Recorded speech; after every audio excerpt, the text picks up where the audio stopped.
The Boteti River channels water out of the Okavango Delta and down to the Makgadikgadi Pans and what was an ancient super lake. Currently it only flows after substantial floods, but there is plenty of water in the river through the year, and it is the only water for miles and miles around. The lodges that serve this area are all outside the park, and they must enter via Kumaga village, where you get a sense of village life in Botswana. The habitat is primarily dry camelthorn acacia veld, which is pretty, and that makes way for Kalahari apple leaf as you get further from the river.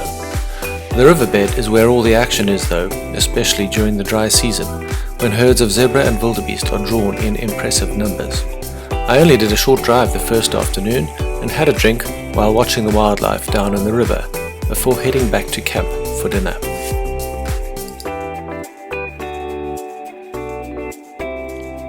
Back through the village the following morning, we went on a longer game drive and explored a bit further.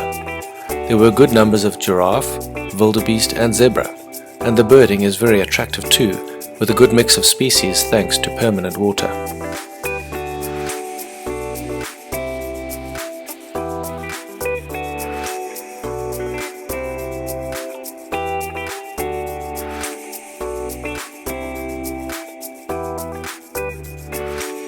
Elephant bulls are regular visitors here and spend much of their day along the watercourse and in mud wallows.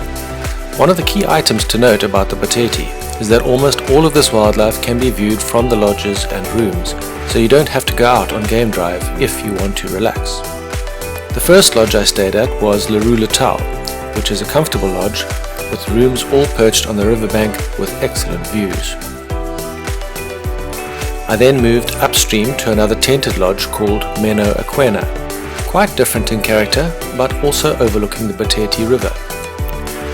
These are the two main lodges in the area and both are appealing in different ways.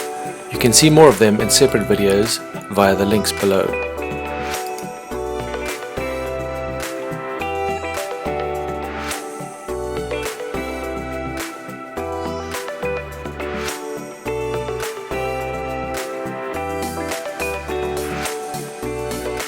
Back on game drive and there were more elephants and zebra, as I expected, along with hippo and a few antelope species.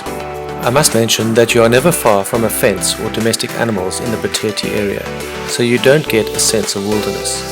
The 20-minute drive from the lodge to the gate would become tedious after a few days, and you are unlikely to see any big predators. There are just too many people and domestic animals along the river. But back in camp and around the fire, it was only the sounds of wildlife. Aside from game drives, you can also do a walk with bushmen, which I always enjoy, to learn about their use of plants and trees, and they love making fire. You can also do a village tour, and sleepouts on the pans are available and wonderful, but they are quite far away and require a long drive to get there. Full-day trips to the salt pans are also on offer, where you can visit the famous Baines baobabs. Boat trips are also on the list, but only when water levels allow. So why would you visit the Boteti? Well, the herds of zebra and wildebeest are something that you don't see in other parts of Botswana, and I like that you can watch it all from the deck of your room. You can also experience village life, which you don't get to see in fly-in safaris, and the activities on the pans can add variety to your trip. Do subscribe or contact us via our website.